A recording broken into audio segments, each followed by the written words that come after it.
You're listening to Side Hustle Pro, the podcast that teaches you to build and grow your side hustle from passion project to profitable business. And I'm your host, Nicaila Matthews Okome. So let's get started.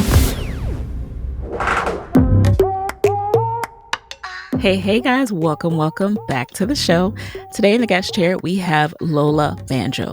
Lola is the founder, creative director, and designer of Silver & Riley, a premier luxury travel and fashion leather goods brand made exclusively and exquisitely in Italy.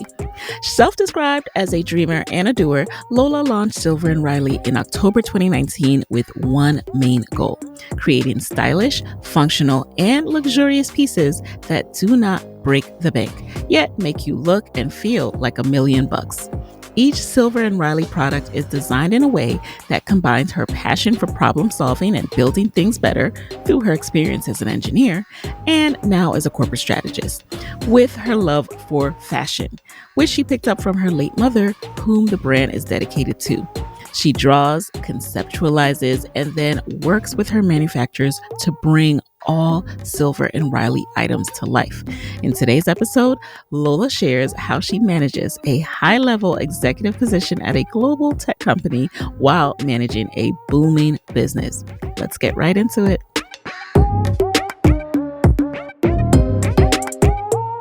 Thank you for being here. It's such a pleasure to be able to chat with you and interview you. You know, I've done some Instagram stalking, so I'm just loving your brand, Silver & Riley, and everything you do. And I just need to know what made you start side hustling, and particularly why bags?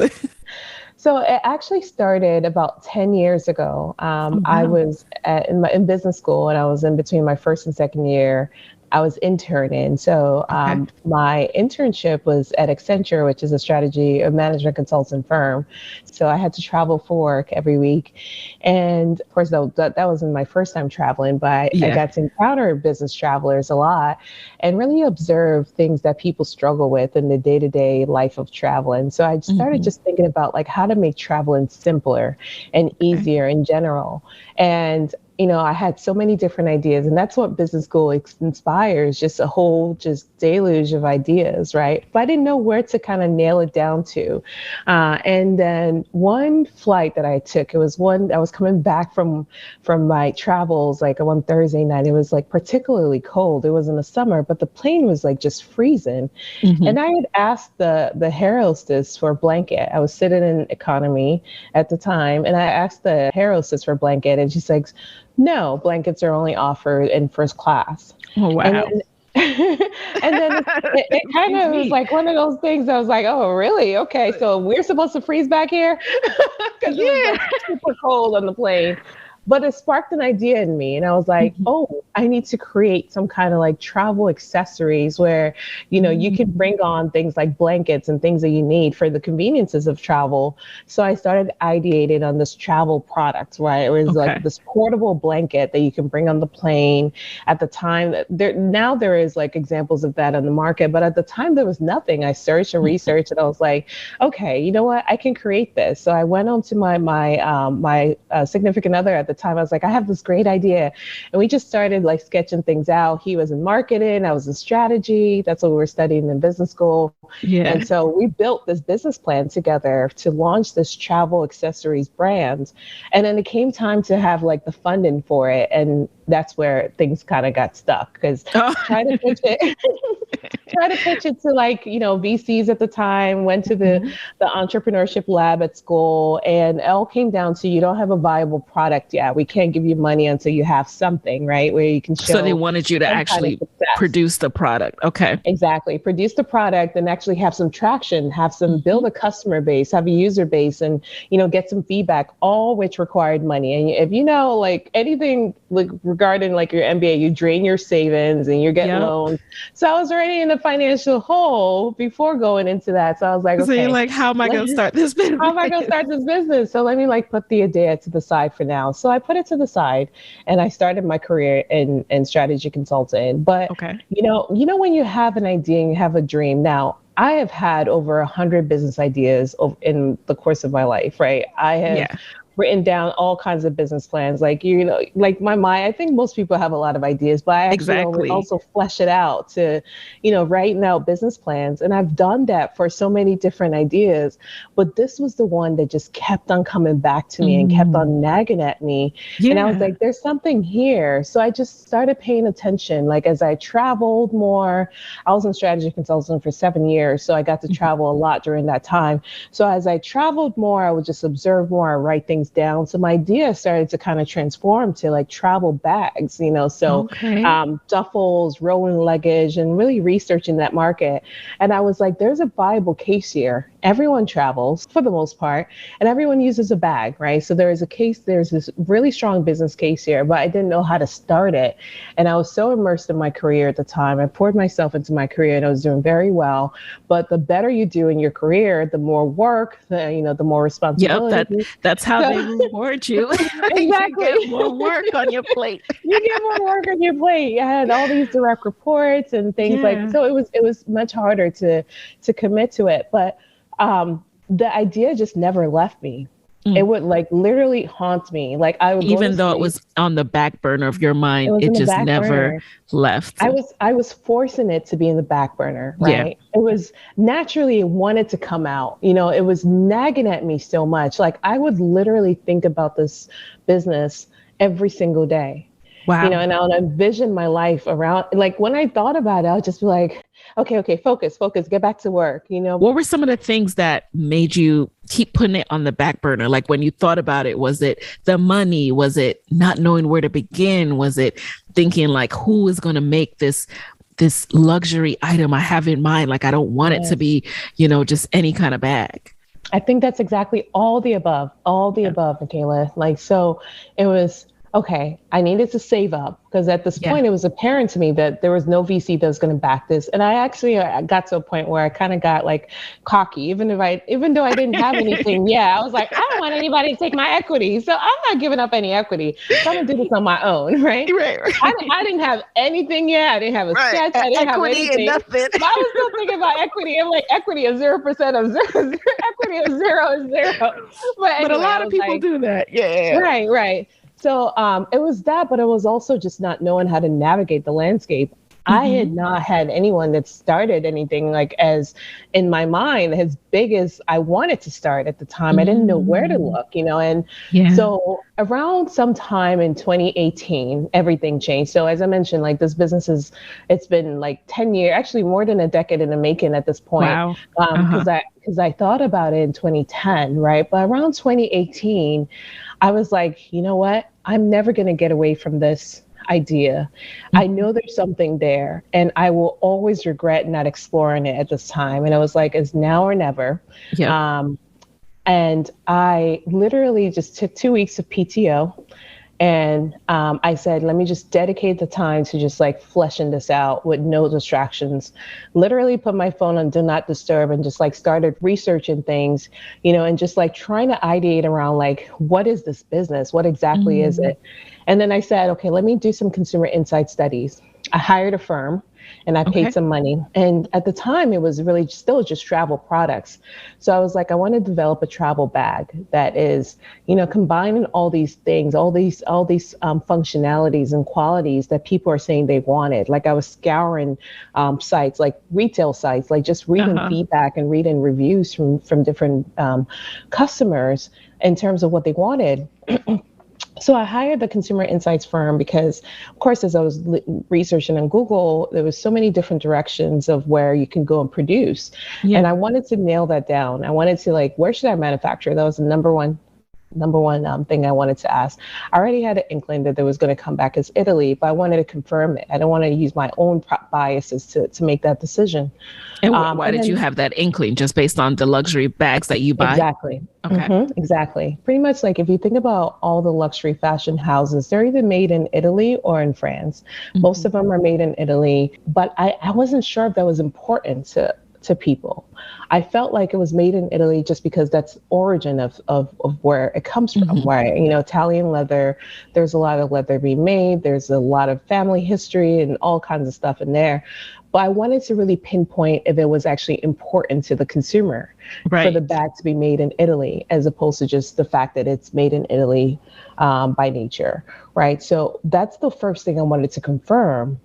And then the second thing was just asking people about the conveniences they'll want in their bag and their products to Mm-hmm. make their life easier, confirming that as well. And then running focus groups. I actually ran like 3 focus groups when I was started, and I had like And 10 was this people, through a the mixture. consumer insights firm? No, so the consumer insights firm is separate, and then Okay. also the focus group. So the consumer insights firm, I really just wanted them to actually get data about what people like. So it was a randomized sample of people, and the way those firms work is like the bigger the sample size, the more expensive it is. So Mm. I think I settled on like 200 people. So they're Okay. collected insights from 200 people, and the questions were around like, when you think about leather, we try not to make the questions lead in because we didn't want Mhm. we didn't want to feed them the answer, but Yep. it was just like things like when you think about leather, and where it's manufactured, what country comes to mind, things like that, and also does the place that your bag is manufactured matter?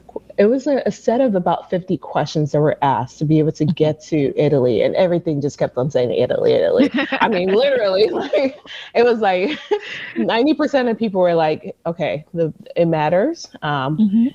And I think the biggest disparity is that there is a connotation from, bags that come from, certain Asian markets Uh-huh. versus Italy. And I wanted to kind of like tease out the comparison, right? Because Mhm. obviously there's a significant price point in manufacturing, price point differential in manufacturing from those two markets. Right. And as a producer, you always want to go to a lower cost market, Right. right? Right.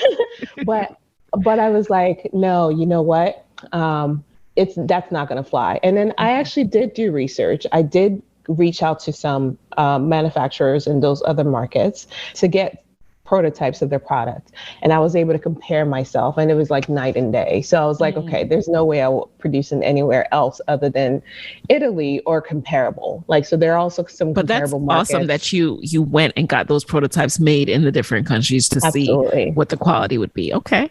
Yeah, Now this this is process was already about. sounding like so Right. It was it expensive. was it was Yeah. expensive. And it was about a 9-month long process for me in Hmm. totality, from the time that I started doing the research to the time Yeah. that I launched, because I got samples from across different markets. I actually, at the end of 2018, I booked a 2-week trip once everything confirmed Italy. Yeah. And I started trying to like reach out to manufacturers in Italy, not getting any responses, not being able to speak Italian.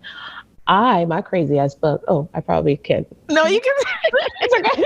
So I booked a 2-week trip Yeah. to Yeah. Italy, Yeah. to on the outskirts of Milan, where there was a lot of leather manufacturers. And I Mm. said I was just going to go door to door, literally go Wow. door to door for this, because they were not responding to me, or they were saying no. And I was just Yeah. like, I need to build some kind of relationship face to face. And I went door to Hmm. door. I had a list of factories that I had to visit, got my Yep. Uber, and just literally went there. And actually, 2 of those days, I hired a translator because it was becoming difficult to communicate. Hmm. And essentially, I had a set of questions. But what I was trying to accomplish was just to find my manufacturer, find the one that wanted to Mm. work with me, and be able to incorporate a lot of those things that I wanted in my products, but also had the values that align with mine, the sustainability goals that align with mine, and Hmm. things like that. So, At this point, did you have a bag sketched out as like the first thing yes, you wanted to make? Okay. yeah. The very So when you first went bag, there, you were asking them, can you make this? Or, can you make this bag? yeah. Yeah, exactly. So it was all like, can you make this bag for me? This is the Yeah. sketch. This is what it looks like. Can you make it for me? What's the process? And the first question they will always ask me was just, do you have a backer, right? Do you have like some Mm. kind of financing? And The answer was no. I was self-funded. Now, keep in mind, over the course of like ideating on the business in 2010 to when I actually started in 2018, I did save some money because I was just like, you know what? I'm going to start putting some money towards this ambition because Yeah. I don't want to get funding and I don't have anything to get funding with yet. So I Right. wanted to save the money to start. And when So you I said was I want to thinking, save money, did you have an amount in mind? Like, yeah, this is going to require 10,000. This is going to require a hundred exactly. thousand. Like, what was that amount that you? Michaela, I thought it was going to require Because 20,000, right? yeah. And you'll be surprised. Do you want me to share now Well, how much it actually yeah. Like required? I'm thinking Italian leather, and my mind goes 100,000. What did it actually require? I have invested, well, to start the business, I invested 120,000. So I thought it was 20,000, right? Yeah. And I Yeah. was just like, I had in my mind that everything startup costs, it was not going to be more than 40,000. It was 20,000 to produce, but then I had all these other costs, right, to Right. set Right. up the infrastructure of the business. So I put a $40,000 cap on everything. But Ah. girl, once I went and I was looking for manufacturers, and they were talking about the minimum order quantity, the MOQ, which is basically that terminology is like the minimum that you can order for a particular SKU, right? Right. So Right. I was thinking that I will find a manufacturer and they'll be able to make me 10 pieces of this item so I can test the market. Right. No Right. way. They were like, we require a They were thousand like, "Girl, pieces. you cannot pre-sale this. You need Yeah, to buy exactly. They're like, it." we require 1,000 pieces up front, and there's Wow. no finance terms where I was like, oh yeah, they'll be able to give you net 30, net 60. They're like, we don't know you. We have no motivation to give you Yeah. any of those terms. You had to Wow. pay everything up front. And the average bag, so the bag that I was producing, it was the Mhm. costing was because also my minimums were lower, so it was Mhm. higher in cost. It was coming up to like 300, and these folks were telling me that I had to order 1,000 pieces, right? And Mhm. it was like 300,000. Where do I Yeah. get that from? So Yeah. I kept on searching. I kept on talking, kept on getting rejected because my minimums I was looking for, I was like, okay, let me try to find a manufacturer that would take 100, right, Yeah. as Yeah. a minimum, and also would just want to do a lesser amount of run. Like, so a lot of them will want you to have a collection as opposed to just like two bags, right? Yeah. Yeah. So it was I talked to 136. That number is going to be Wow. forever ingrained in my brain. I'm going to tell my grandkids this story, my great grandkids, by the grace of God. Like, Yeah. I will tell them the story of getting rejected by 136 Wow. manufacturers before I found the one Mm. single one that said, yes, I can work with you within your parameters. And they also checked the boxes that I was looking Mhm. for.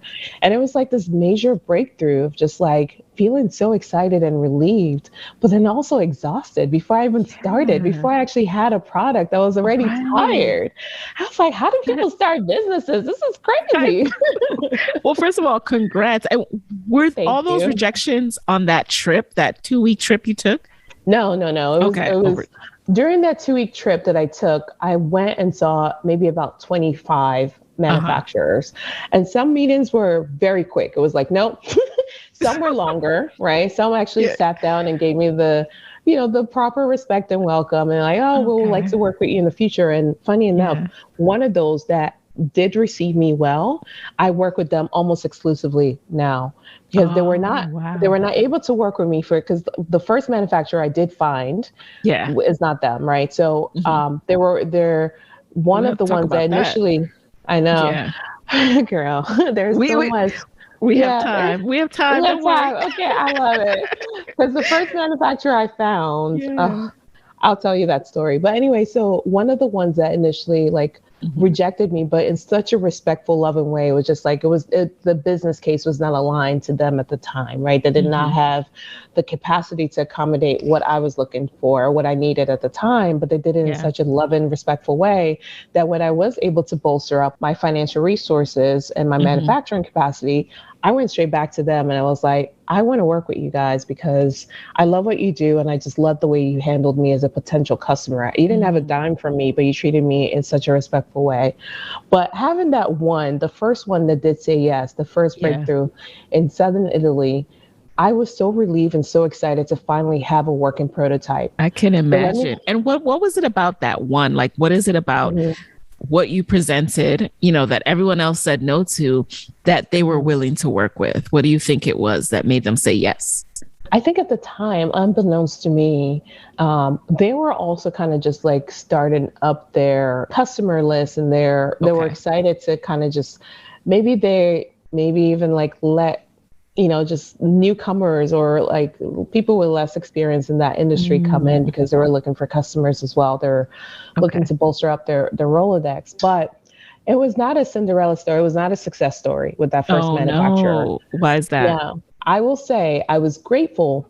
Even now, in retrospect, even though the story didn't end well with that first manufacturer, I'm grateful that I had that breakthrough, because I think it was just God's way of telling me, like, it's going to work. You may knock on 136 doors that say no, but you eventually get one. So even though that didn't end up to be like the ideal manufacturer, that boost of confidence and finding that one, because after that one, I was able to go back and find one almost immediately, and went back to the other one like very quickly, and everything kind of just started like rolling from there. It's like after you've gotten so much rejection, you start to kind of lose some kind of, even though I've always seen myself as a positive, optimistic, like go get in, like I would just keep on going. It does something to you. Yeah, it does something to you psychologically.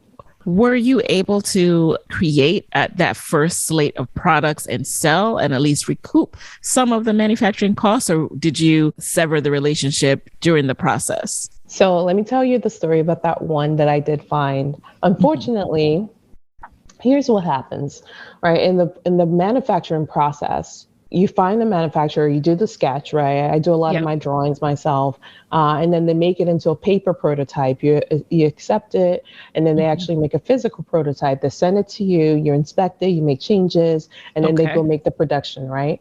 So that whole cycle is about 6 weeks long, right? So once I did that, right, for that first manufacturer, I made a big order, because the prototypes that they sent me checked the boxes, and I was like, it's great. So I made a big order, and I remember sending the biggest check at this point that I had sent. At that point, it was like $80,000, right? Wow. And I paid for the order. And when the production bags came in, the first set of production bags came in, half of them were completely different from the prototypes that I approved. And I actually learned after the fact that this happens to so many people when they're starting their businesses. Essentially, what the guy did was, send me the perfect prototypes, right, with the leather, the exact specificity of the leather and the design that I wanted. Right. But then when it came to production, what he tried to do is, like, for some of the SKUs, use a lesser quality leather or lesser quality accessories to basically, now I've paid for the expensive one, right? Right. But he's trying to like just get a little bit more money on the side. And they do it all the time now, not necessarily just in Italy, but just in manufacturing in general. But that was a hard lesson to learn, and a very expensive one, because I ended up having to scrap about $20,000 worth of product. Wow. That was just like, I could not in good conscience include this or send it to customers. And also the fact that I had shot my campaigns, right, with the perfect prototype. Right. And then I'm gonna send, like, imagine like what you ordered, those things that you see on Instagram, what I ordered versus what I received. I was like, no, that's not gonna be me. We can't do that. What did they say? What did they say? We'll replace it? No, it became a legal issue, right? And I wrote a 27-page document, because I got a lawyer. We're going to go into arbitration. It was a big case. So what he ended up doing, because he wanted to, because I also pulled in the International Trade Commission. It was a big thing, because I was thinking, even though it's $80,000, it may seem like a drop in the bucket for a lot of these governmental agencies. For me, it was like a lot more than I even thought I was going to spend, right? $80,000 is significant when you're self-funding, right? And I just felt so cheated. And I was just so angry, and so I was just like, okay, calm down, take up the legal case. And I found a lawyer, which was also expensive, wrote out the document. And then he said, you know what, in order to not make it go to the law and all the stuff to court, let's just find some kind of mediation, right? Okay. And so what he did was he sent me replacement bags that were in perfect quality, but in a lesser amount. So I wasn't able to recoup the entire $20,000. I was able to recoup about $10,000. So I was just like, you know what? This was a lesson. I'm not even going to fight it because the whole process was taking like a long time, right? So I was like, Mhm. I'm not going to fight it any longer. Let me just let this go and know that that was my most expensive lesson to date. I'm going to learn a Wow. lot other lessons, but Yeah. at that time, that was my most expensive lesson. And I And served a that lesson relationship. is going to help so many people who are listening to this. In hindsight, what do you think you could have done, or what should we do differently, What right? I Those do of us. differently, yep. Okay. tell, What I tell do us. differently now Yeah. is whenever you have a business that has a global supply chain, you Hmm. manufacture in a different country, you do anything like that, and you place a large order, Yeah. you have to first of all be there at the point of shipment, right? You have Mm. to have someone that's there at the point of shipment, like a quality control, quality assessor, something like that at the start of the relationship when you're still building trust. Now, Okay. when you already have the relationship, like I have with my current manufacturer, I trust that if they tell me that they're going to send me this, they're going to send me that because it's Hmm. actually in their best interest. Now they know Yeah. that my business is a viable business, is bringing in revenue. They don't want to sever the relationship with me as well. So they're always going to do right by me. But at Hmm. the start, the manufacturers don't know that yet. You could just be another, because so many people start businesses, right? Hmm. Every single year they fail. So for them, it could just be a one time order. So they don't care Mm. about that relationship. So over indexing on relationships is important. So once you build that relationship, I've invested a lot in my relationships with my manufacturers right now. Uh-huh. Like, when they tell me that the sky is whatever color, I believe them because we have Yeah. that trust with each Mm. other, but it took a long time to build. But when you don't have that relationship yet, make sure you have somebody at the point of shipment, right? So Okay. you have a quality assurance or quality control, whatever you want to call it, but somebody Right. that's actually checking that what you ordered is what you're getting. Okay. Sometimes there's not a way to do that, in Right. person. So for instance, during COVID, a lot of people could not travel. So you had to maybe like trust that they will send you pictures or Mhm. videos. So you have to ask for in-depth like evidence that everything that you Right. actually asked for is what it is. And then make sure you also get business insurance. That's Okay. one thing I didn't do at the start, right? So Mm. I ate the costs, that of every error that I've made in the first year, right? I ate Wow. all of those costs because And I your didn't really. business insurance, will that apply globally? Yes. If So okay. even like right now, I have a shipment that's on its way to me, and Mhm. there's about $300,000 of products, right? Mhm. Anything can happen, right? Yeah. Pirates could seize the ship. Yeah, yeah. That's real. That's Something, real. That's been right. happening. Yeah. Exactly. Anything can happen. So Yeah. it covers every business situation. It could Mm. also be you have an employee that stole from you. That's Uh, business insurance. Like, so there's yeah. so many different business insurance products, right? Of course, if you have one that's like comprehensive that covers every situation, it's more Hmm. expensive. Yeah. But every company offers business insurance, right? And you pay the premiums, you get the insurance that you feel like you need. But I think that's what a lot of us don't do. I didn't Hmm. have the advice to do that at the start of my business, right? Because I didn't know I needed it, Yeah. right? So a lot of the costs that, a lot of the mistakes that were made or the lessons that I had to learn in the first year, I ate it. So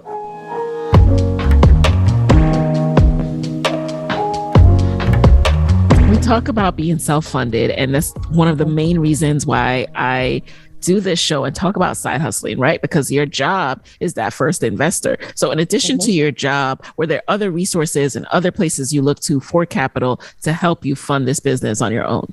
Yeah, I did. I definitely looked at like SBA loans as well. I looked at business funding that did not require an equity investment, Okay. things like that. I think the first thing, again, I was kind of like, I don't want to give up any equity, and I was Yeah, still yeah, making yeah. $0. Like, nobody wants equity of something that's still in the red. But Right, I was right. like, I don't want to give up any equity. And I think a lot of entrepreneurs say that, but there is merit to giving up equity because again, it can help you grow and accelerate your business and scale Yeah. to a certain extent. But at that start, I think it was just a combination of I still didn't know what I was doing yet, right? Yeah. So I wanted to really master this industry, master my Mhm. business, and master what I was Right. doing before I started pulling others in. And, Mhm. I think also maybe some imposter syndrome was there. I didn't want to be Mhm. exposed as a Okay. fraud in this industry. I was like, I don't have fashion background per se. Ah, I wanted to kind of have some set of successes that I've accomplished on my own before I actually go out into the world and possibly ask for support. Um, but also but mainly it was just like I wanted to feel like I was in control of my destiny. I felt Uh-huh. like investors may want me to leave my company right away, and I Mm-hmm. wanted to be in control of my own pace, right, in some Mm-hmm. way. So I said, thankfully I do have money saved up, and I was able to tap into those personal resources to be able to get it to a certain place. So I was like, let me just ride that until I can't ride it anymore, Right. and see how far I can take that. So that's where the self-funding came in. But I did look at some resources here and there. Hmm.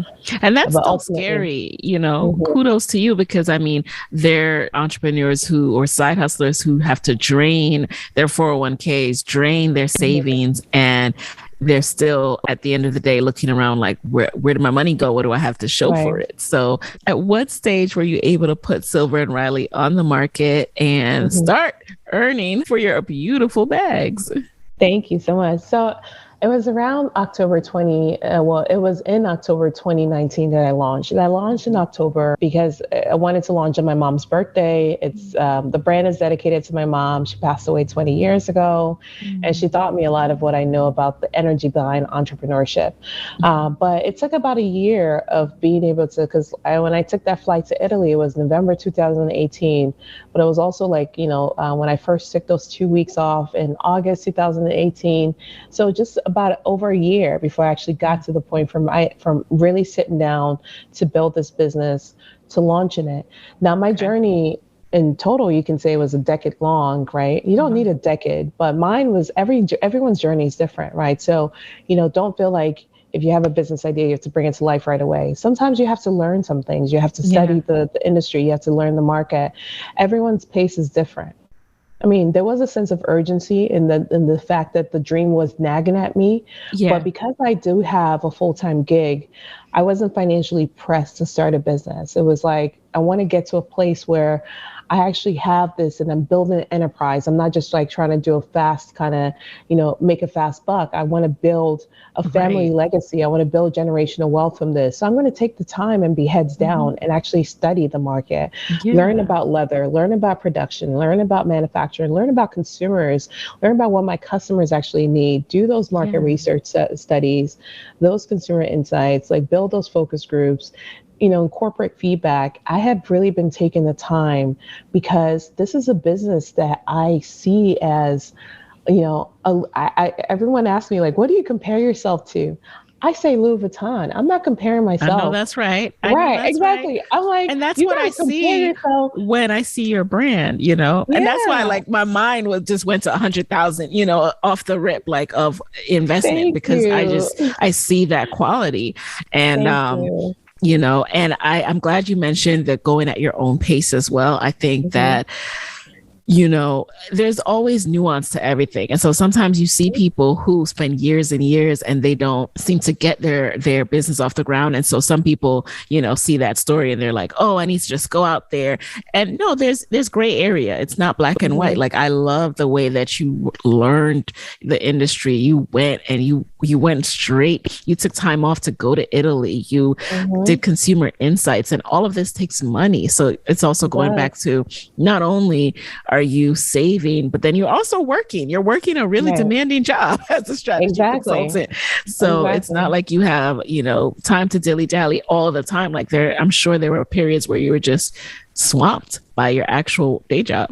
I don't remember a period that I was not swamped. Let me put it like that. Yes, yes, yes, Let me yes. put it like that. Since I Yeah, started I this know that business, consulting life. I don't know it personally, whew, but from what I saw, yeah, I was like, I that is don't remember when intense. I've not been swamped. It's just Yeah. been, but Nikayla, like with anything in life that's worth Mm-hmm. it, when you're working at it, it's going to take Mm-hmm. time and effort. Things that are worth it take time and Yep. effort, right? So for Yep. me, it's been just really knowing how to manage my time. And I don't do it Mm-hmm. perfectly. I think sometimes Yeah. I do get it wrong. But what I have started to adhere to when I started the business, and actually this was more from necessity than anything, when I was calling Okay. those manufacturers, when I was on the phone with Italy, I was thinking about the time zone, right? The time zone Ah, difference. They're 6 hours ahead of me. So I was yeah. always waking up at 3 or 4 a.m. to kind of get that done.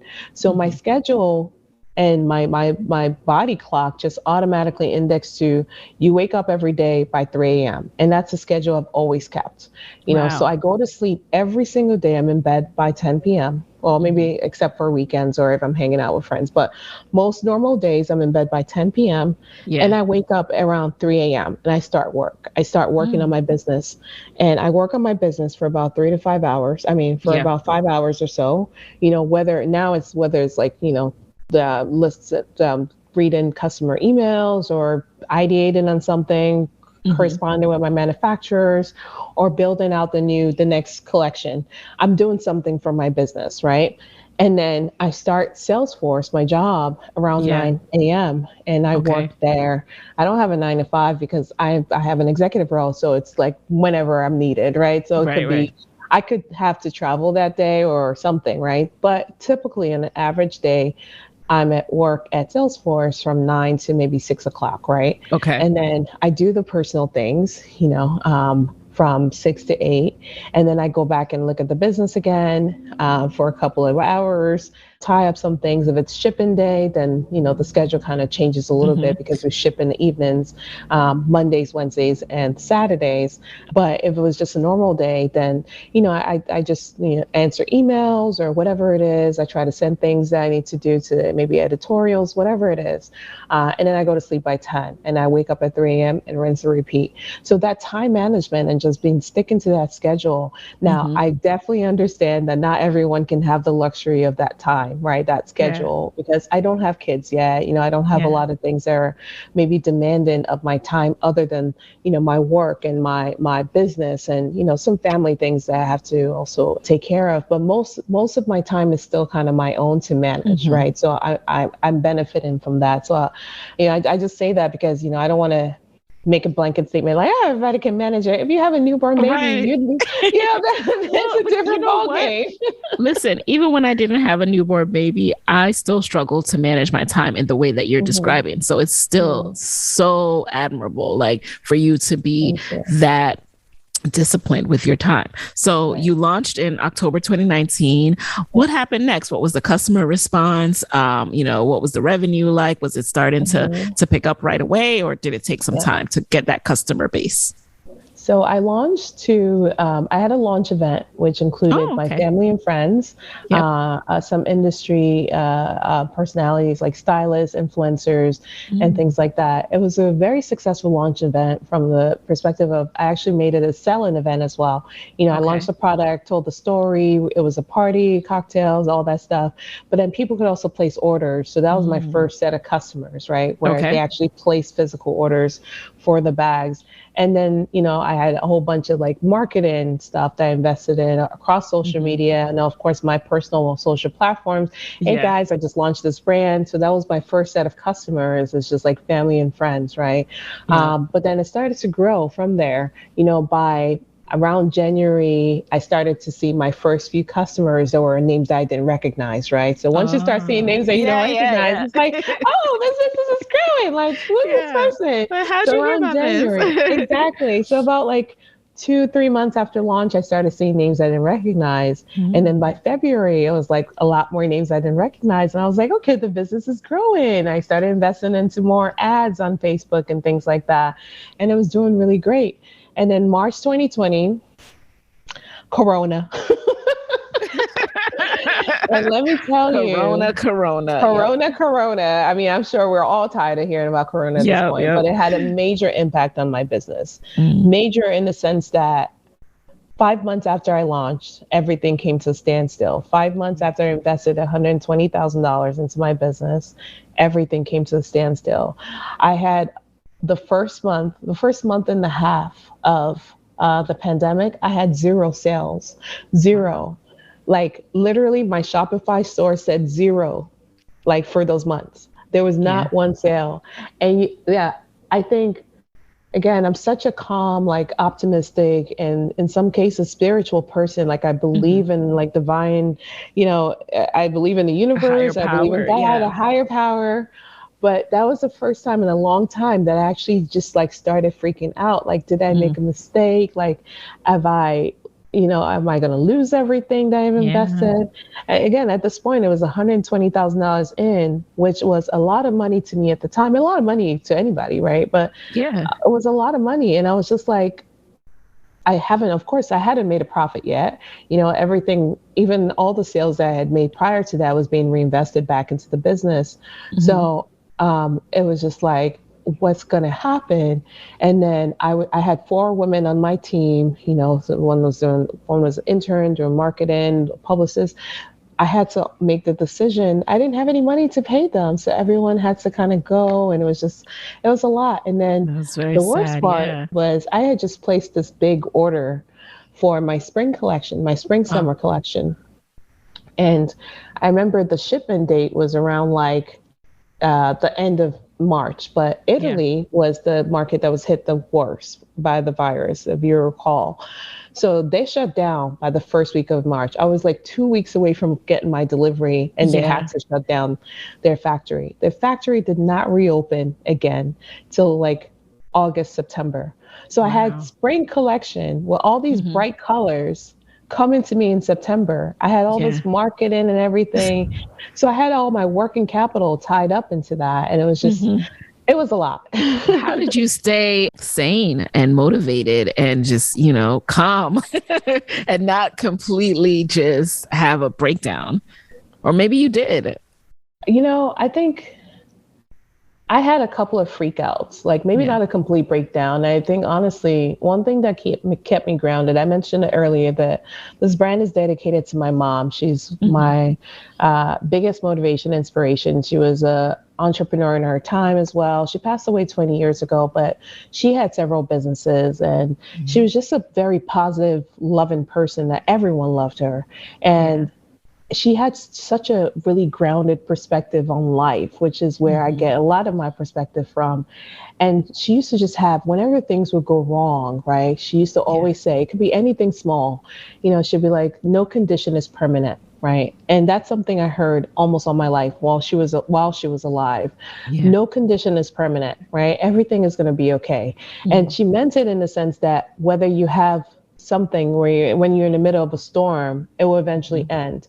But also, when you have good things coming to you as Yeah. well, enjoy it while you have it because everything eventually ends. No condition, Yeah. whether positive or negative, is permanent. So, Yeah. live in the moment when you have the good things, but also know that the bad things will pass. And honestly, Kayla, that was the perspective that kept me going. I kept Mhm. on. I was like on Wikipedia every day, reading up on all the pandemics that had happened in the past. I was like, they have an end date. They They have an have end an date. end date. Right? It's There gonna is end. light at the end of the There's tunnel. light. I don't know when it's gonna be, but it's gonna Right. end, right? Something's gonna happen. And like Yeah. also, I think I was a little bit protected by the fact that this was not my Mm. source of income. There was Right. I like I was not taking any money from the business. Like I still had Mhm. my job and I was very grateful for that. And I actually Mm. even felt guilty for that because I saw so many people Yeah. guilty for momentarily because I saw so many people losing their livelihood Mm. and losing their financial stability. And so I was like, how can I even dare Right. complain? You're like, I Because don't I have it don't. that bad. It could be Right, worse. I, I, right, I know right. that feeling for sure. So, guys, have you been thinking about starting your own podcast? So, you've been thinking about all these different ideas, or you have one idea that just keeps coming back to you, but you're not sure how to start, or if you have started, you're not sure why you can't grow it as much as you want to grow it. And you're also confused about how to truly make it your side hustle, right? Like, how do you go from having this show that you do in your closet, like I do, to actually making money and actually using it as a platform to grow? Well, that's what I'm here for. I'm going to be teaching you how to make podcasting your side hustle. Go over to podcastmoguls.com to register so we can go over some things, all right? And it's also your opportunity to pick my brain. Stay until the end so you can get to the Q&A and you can ask me anything that you want to ask me about podcasting. You can talk to me about challenges, and I am here as your resource. This training is completely free. I love doing this because you can walk away from this training and completely make a difference in your show. So go over to podcastmoguls.com. Make sure you are registered. Again, that's podcastmoguls.com to learn how to make podcasting your side hustle.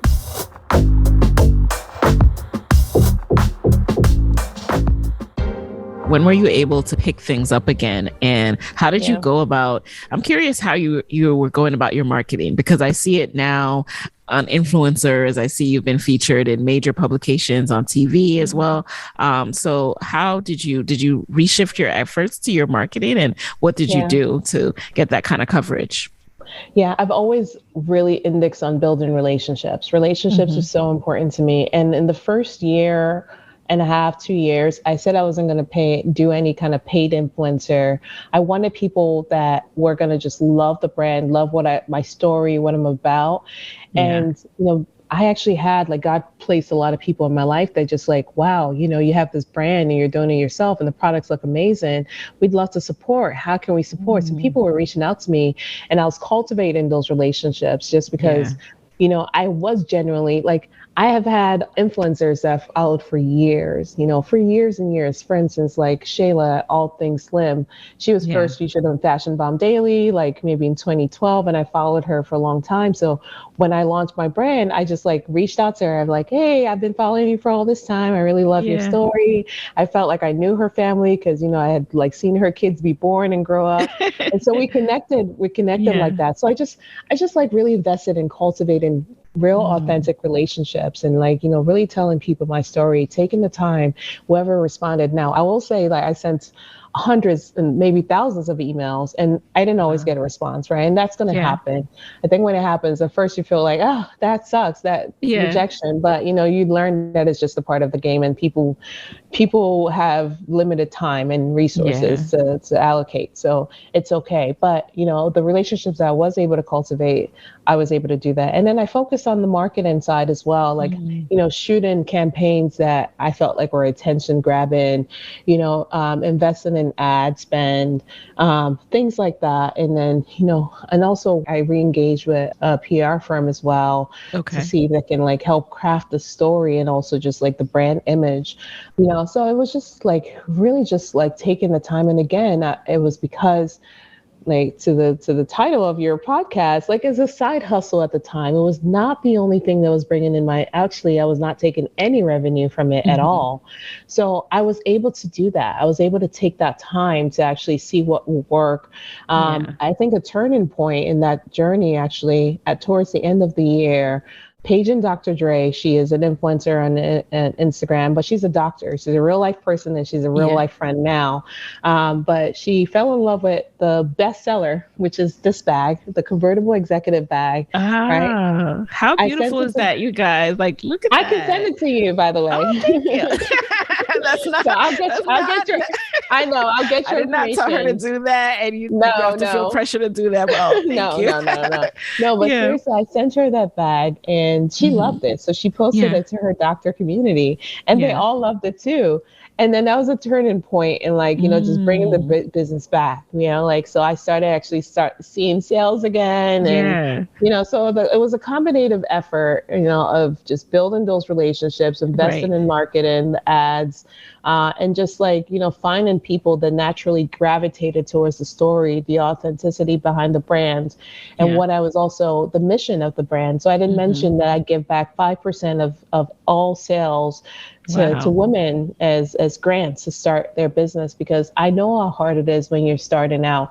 I had the privilege, the fortune of having the financial cushion that from, Hmm. having a lucrative job over the Yeah. years, but I know not everyone is in that position. So I just hate to see us stifle our Hmm. creativity and our ability to actually be a part of this economy, be a part of this next frontier, because we don't have the Yeah. financial resources. And it's so often our story, and I just want to be a part of changing that dynamic, changing that narrative, and being able to provide that access to Black women and underrepresented Yes. women everywhere, so we can actually have the resources to be able to start our enterprises, because we absolutely deserve that. We absolutely Yes. deserve to build these multi-billion-dollar enterprises, because, Right. when you look at the corporations and you look at things that have succeeded, I realize that it's not that these people are superior. There's no one that's really smarter or more hardworking than you. It's just access, Yeah. access and knowing what's out there. It Yeah. didn't have to take me a year to actually start my business, to be Yeah. honest. if I had someone that had a Rolodex of manufacturers or made a connection, right, and said, hey, talk to this person, Right. maybe it wouldn't have taken me a year. It may not needed to take me 10 years to be able to save Right. up money to start my brand if I had the financial resources. Now, I'm not giving $1 million grants yet, but anything It's coming. helps. It's Like, right, coming. it's Yeah. coming. But anything helps when you're starting that journey Right. because things add up. So if it's just like, hey, let me help you pay for your consumer insights. Let me help you pay for your Hmm. website, right? So you Hmm. actually can start to sell your product. Let me help you pay for your bookkeeping or, whatever it is. Like, so those grants go towards those things that, tend to hold people That's back so from actually wonderful. Yeah. starting. I love that. That's such a wonderful, wonderful initiative. And I think, you are a shining example of what I want people to be able to do. What I hope people get from this show is that side hustling allows you to take the time you need to invest in everything you need to Yes. do before starting your business. So Right. that if you go through a slow period before the business is ramped up, you still have your job to fall back on, hopefully. Exactly. So yeah, I Exactly. love that you touched on that. And I'm also curious to know, given the research you did, the consumer insights that you did, when it came time to find your pricing in the market, Mhm. was that an easier process for you, or was it still challenging to figure out where to come in the market? Mhm. Because obviously you are targeting, you're already coming in as a premium luxury brand, as a Exactly. newbie in the market. How did you approach that? Yeah, so pricing strategy is something that I've actually done a lot and advised my clients on, right? So Mm-hmm. for my brand, it was challenging initially because I wanted to find the right price point that was not going to deter people from engaging with my brand, but Right. at the same time respected the luxury approach that was taken.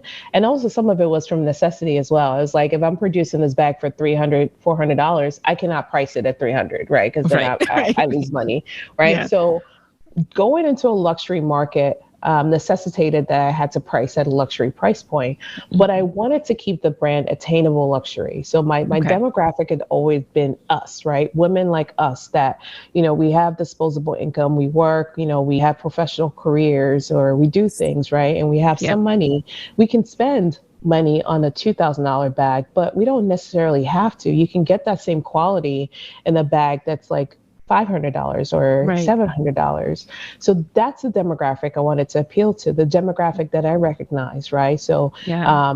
25 to 55-year olds that had, a professional career that needed a bag that was functional, that was very stylish and fashionable, but also was going to last from generation to generation. But they didn't Yeah. want to invest in a $3,000 bag to get that. And Yep. I started realizing from my research that all of the big brands, every single big brand out there is producing the same places that I'm producing. Gucci's factory is right next to mine. Like Mm. literally they're all in that same radius, right? Yeah. And the only difference is that they've built the brand equity to be able to price their products at a certain level. And they also have a lot more overhead than I do, right? So they have Hmm. a huge marketing organization. They have a lot of people to pay, right? So that's why Yep. their bags are priced. So we're paying the cost of their overhead, not the Hmm. product, right? The product costs $300 to make, right? Yeah. So it's still going to cost $300, or actually maybe even lower because they're doing $100,000 unit runs, right? They're doing Hmm. million unit runs. So their product probably only cost them $150 to make.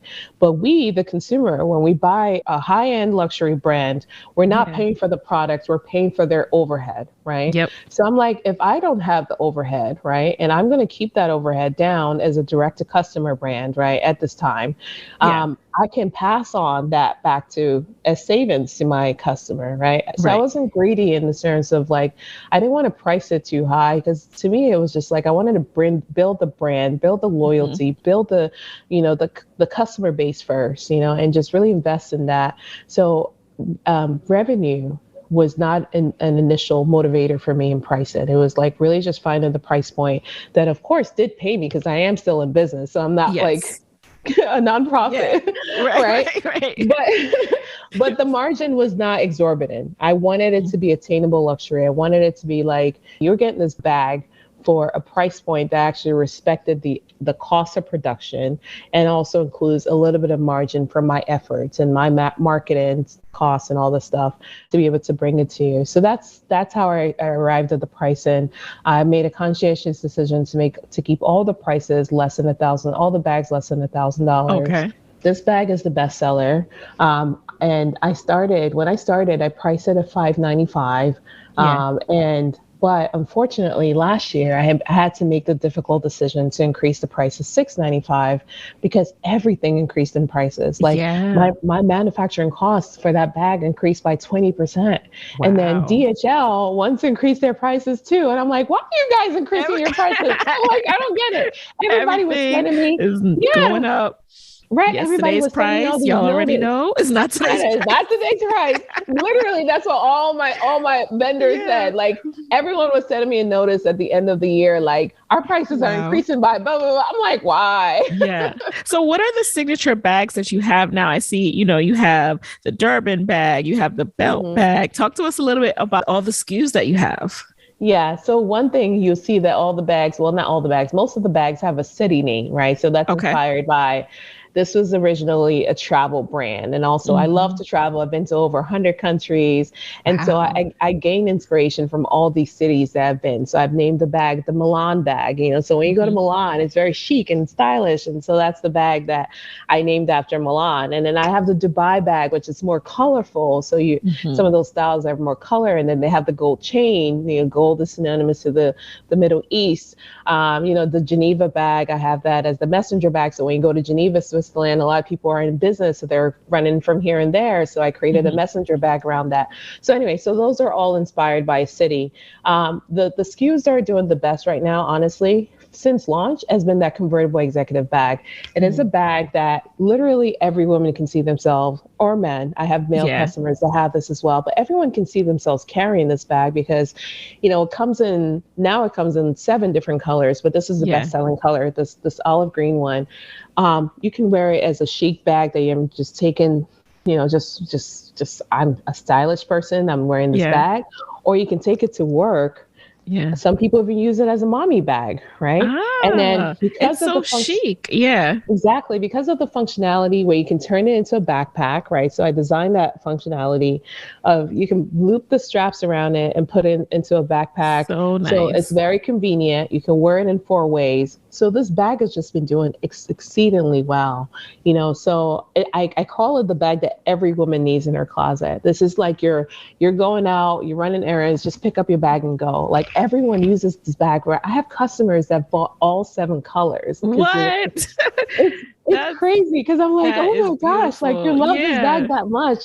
The finish is impeccable. And I'm not just saying this because it's my brand. Like, I'm so proud of this bag. No, it is gorgeous. And I'm so proud of you because, you can just tell that you took the time to go to Italy and get this quality because you see people start handbag lines and it's hard. It's hard because when you say you're a luxury brand, like we all have an anchor in our mind of what deems something luxury. And so you really need to come in on that level. And so you made sure that you did that.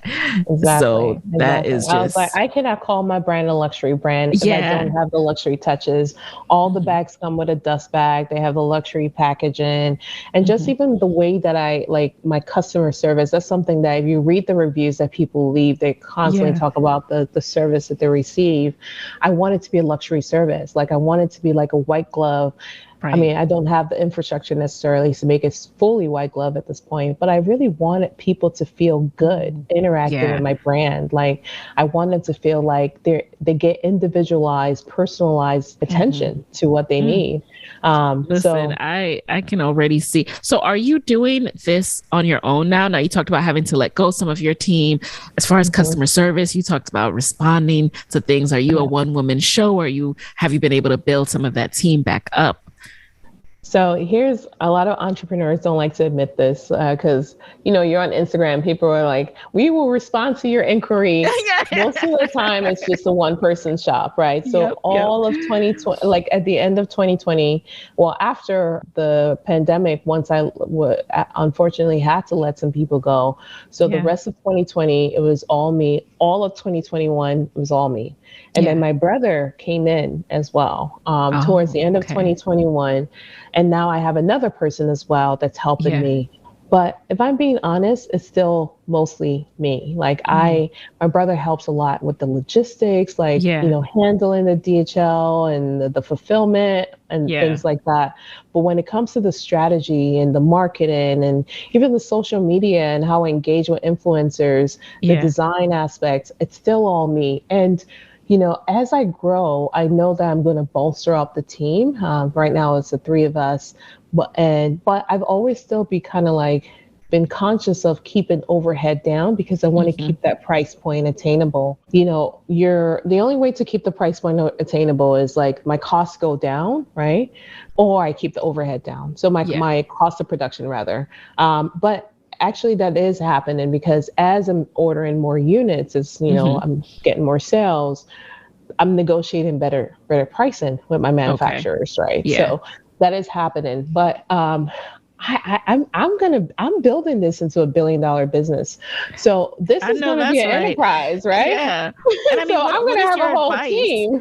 Yeah, what's your advice for people as they are growing? Because it's kind of like you have to make that decision between, okay, you're getting more sales. At some point, yes, it will feel like you're spending so much Hmm. upfront, right? The cost Yeah, of goods, your overhead, but then you also need to ramp that up in order yeah, to get more sales. You know what I mean? Like you have to yeah, constantly make that yeah, calculation. And yeah. so, are you at that point where you're starting to think like that? Like, hey, I know this seems like a lot right now, but as someone who's building $1 billion business, is it a Yeah. lot or is it helping me to get my next round of sales to this, which will then allow me to invest like this and Exactly. then get the next round of Exactly. sales like that? Yeah. Yeah, those are the decisions that you have to make as a business owner. And a lot of those decisions are not going to be easy. You're going to No. lose money before you Yeah. make money, 100%. And you have to be comfortable with that fact because it is a fact. Whatever business that you're building, Yeah. if it's going to be a sustainable and profit generating business, you're going to have an investment up front, right? Mm-hmm. But it's still going to be hard when that investment is coming from your pockets, right? Every Yeah. single person I pay is still coming from my pockets. So it's like it's coming from my hard work. Like it's not just arbitrary money. It's not like VC money. It's not Yeah. paper money. It's real money that I made, right? But it's something I've had to get comfortable with over the last 2.5 years of being in business that in order to grow and scale, you have to invest in your business. You have to invest in marketing. You have to invest in PR. You have to Mm-hmm. invest in all kinds of things to actually get your business to a point that it's actually lucrative and bringing in the Mm-hmm. revenue that it deserves, right? So making those investments up front is super important.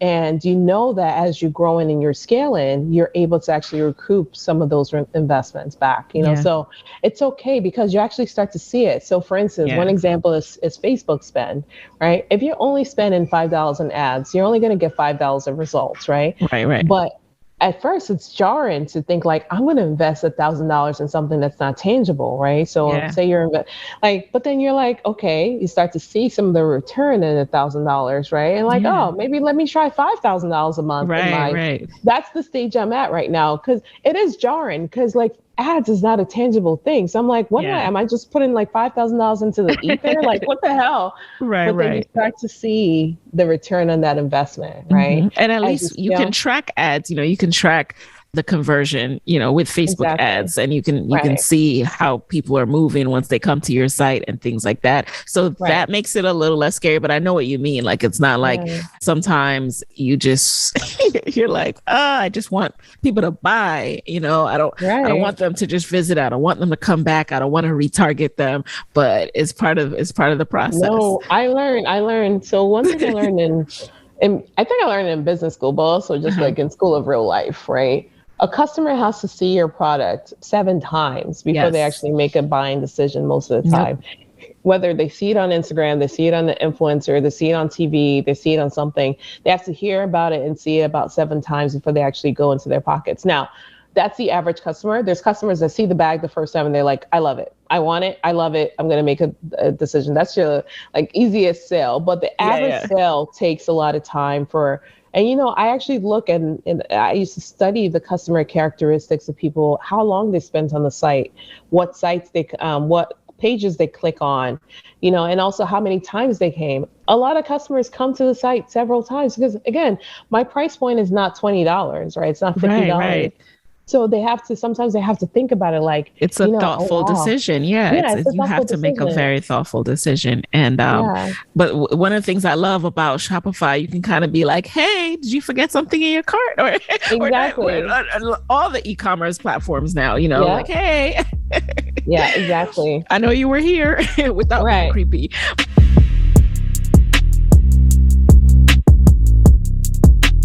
Before we get into the lightning round, I'd love to know, you are a side hustler now.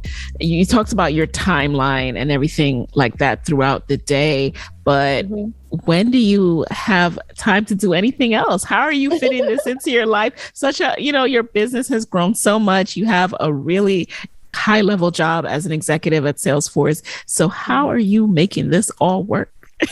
Yeah, first of all, I have to give a shout out to Salesforce because they're super supportive of my business. And I know that's not a Love situation that that. everybody has. Sometimes you feel like you have to hide what you do. Salesforce actually is proud of the fact they collaborated and and put in some press out there in terms of just Wow. supporting the business, supporting people that have that dichotomy of having that business and also working in corporate, because it's something to be proud of. It says a lot about the person when you're able to perform in this this fast-paced, high-demand environment, but also still be able to build a sustainable business. Who wouldn't want that kind of personality in their enterprise, right?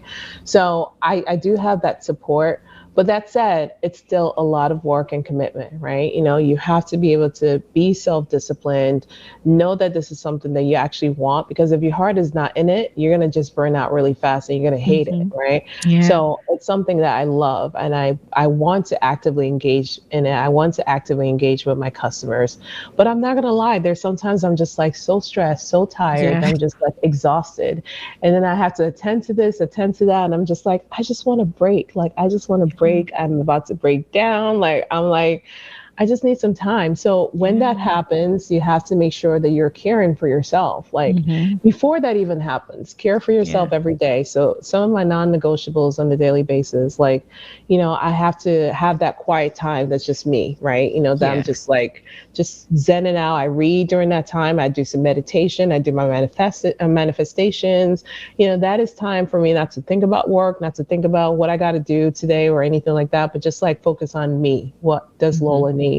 I also get regular massages. I actually started the schedule of Monday mornings before, because people talk about the case of the Mondays. I'm like, how do I balance the case of the Mondays? That is so cool. Yeah, I start my Monday with a massage. So I'm starting my Monday amazing. I don't have a case of the Mondays. I'm starting my week amazing, feeling good, feeling relaxed. And then I also run as well. So I go to Orange Theory, and outside of that, I run during the summers, I run 5 miles every day. That's something that keeps me very balanced and centered. So whatever that thing is, you have to find that thing that keeps you going, and also have a supportive group of people, whether it's family, whether it's friends, whether you're part of a business community or something, people that encourage you and support you to keep going. I'm very fortunate to have people in my life that are just like, Lola, we see you, keep going. I have friends that tag me and everything. When on Instagram, people are like, tag Black owned, but I'm always being tagged and things. And I love that. I love it. I love it so much because people are constantly thinking about how can they support me and how can they make sure that they're elevating my brand. Because, as a newer brand, you're not going to be in everything. You're not going to be included in every list. And so when people, tag you, that's how the visibility grows. That word of mouth is critical at any point that you're in. So I'm very grateful for all of that. I really like that in talking about how you juggle these two worlds, you emphasize what you do to take care of yourself. Because for so many people, the answer to that is work more and work harder. And it's like, no, you make sure that you pour into yourself so that you can withstand the pressure and the stress and not burn out. And so I just really like that you emphasize that Monday massage thing. That is brilliant. That is so cool. Let's do a quick lightning round. You just answer the very first thing that came to mind. Actually, what you were talking about is one of the questions. So I might have to rework that one, but all right. Are you ready? I'm ready. Okay. So number one, what's a resource? First thing that comes to mind that has helped you in your side hustle journey that you can share with the Side Hustle Pro audience? First of all, I keep spreadsheets of everything, right? And I keep a plan of everything. And again, it has to be individual, but make sure you're writing things down. When you write things down, it becomes a plan. And you're able to take action. So make sure whatever your mechanism is, you're organizing your thoughts and your actions and your plans in some ways. And then there's like business resources across the board that you can use and tap into. You can take courses on Coursera about business, Harvard Business Review. Harvard has an open source resource around businesses as well. You can tap into Side Hustle Pro to learn about people's journeys. There's so many things out there. If you're looking for the information, you'll find it. But the most important thing is centering yourself first and knowing that you actually have a way of motivating yourself to go and get it. So. All right. Number two, what's been the best business book or episode or live event that you have attended or, used to pour into yourself? So I will say, one thing I personally do is I read a lot of business success stories, right? So for instance, I read the story of Louis Vuitton, the actual Louis Vuitton, right? And also Vera Wang, how they got started. And I find motivation in those stories. I also find motivation in hardship, people that have had a difficult journey, but they were able to navigate themselves away out of it. So Louis Vuitton, for instance, when he started the brand, he didn't have customers for 10 years. A lot of people don't know that, right? And it started with trunks. Yeah, it started with trunks. And then one day, somebody walked in and was like, oh, I love this, right? And then it started building from there. But it took a long time to become Louis Vuitton. And I think social media sometimes makes people feel like these things happen instantaneously. They don't. They take time. So not a business book. I have several business books that I read, but, for me, the most important thing is just finding motivation in real life stories, especially stories of perseverance, of overcoming, of tenacity. Wherever I see that happening, I'm inspired by that because it lets me know, through whenever I'm having a hard time with the business, that I can keep on going as well. Absolutely. And Number three. Who is a Black woman entrepreneur that you would trade places with and why? For a day. Trade places with for a day. Trade places with for a day. It's going to sound corny, but I've really studied Oprah's journey. I know a lot of people are not going to say she's an entrepreneur, but she actually is. She's running her enterprise and, and she has many different elements in there. So I've always admired her and I've always if I could trade places with one person for a day, give me Oprah any day. Yes. Number four, what is a personal habit that has significantly contributed to your side hustle journey? Personal habit, meditation, and also just speaking positively to myself. I start my day with a positive intent and positive thought. Yeah. Not that you're not going to encounter things throughout the day, but I always just tell myself, I am a naturally optimistic person. I see opportunity in everything, even in the things that look like, they could be negative. There's opportunity there. So everything that comes my way. It's so important. And then finally, what is your parting advice for fellow side hustlers who may be stuck or discouraged trying to juggle their own full-time job and side hustle? So if you have an idea and this idea has been with you for some time and you've studied the idea, you know that there's something there, and you also know that, this is something that you are passionate about, I just want to say you don't have to have everything perfectly figured out before you go do it. You have to start it first, right? You're going to learn along the way. You're going to do things wrong. You're going to bounce back and you're going to learn and you're going to get back up Yeah. there. But you have to start. And in terms of balancing it with your day to day, it seems scary and intimidating, but we sometimes don't give ourselves enough credit for what we're capable of because we don't know what we're capable of until we actually have to do those things, right? Yeah. We're more capable than we give ourselves credit for. Mm. You can do it. You have to, of course, make a plan, make sure that you Yeah. actually have you're balancing your time, you're balancing your efforts, and you're saying no to the things that don't matter, and you're being discerning in terms of what matters. But you can actually balance that time. You can do it. You can do the research. You can be slow and steady. Yeah. There's no timeline. Don't let social media rush you into thinking that everyone is an overnight success. That's not the case. Take the time that you need. Make sure you're focusing on understanding the customer. I am hyper focused on customer intimacy. Like, I get feedback from my customers all the time. Yeah. I want to make sure that I'm designing and I'm actually creating products that the market is going to embrace and love and my customers are going to feel great with. So make sure you understand your customer, your demographic. Figure out what you want to target. You can't be everything to everyone. If somebody's looking for a super stylish, trendy bag, probably not my bag, because my bag is for the everyday professional that also values fashion, right? Find your demographic and be hyper focused on that demographic. Don't try to cater across the board. Don't try to be everything to everyone because you're going to fail. And also be conscious of who you're getting advice from, right? Because people may try to input into your stuff and you should listen. You should absolutely keep an open mind. But also keep in mind that people are only talking from their own perspective. And sometimes that perspective may be limited by what they've tried in the past that didn't work, or their failures or whatever it is, right? So make sure you're discerning of what advice you're getting as well. Yes. And if you've studied your market and you know your product, you know that there's something there and you really believe it in your heart, you have to go for it how you want to design it. Because I'm telling you, people told me you should design this ultra luxurious bag and price it at $5,000. Yeah. Or you should do this, that's XYZ. And I'm like, you have to find that middle ground and just know that you're being true to yourself. Those were some gems right there. Well, where can people connect with you, Lola? And where can people find out more about your brand after this episode? Absolutely. So Silver and Riley, all across all socials, Silver and Riley on Instagram. It's the brand is ampersand, but on Instagram, on any social platform, you actually have to spell out the and. So it's Silver, A-N-D, and Riley, Silver and Riley. And then also the website is www.silverandriley.com.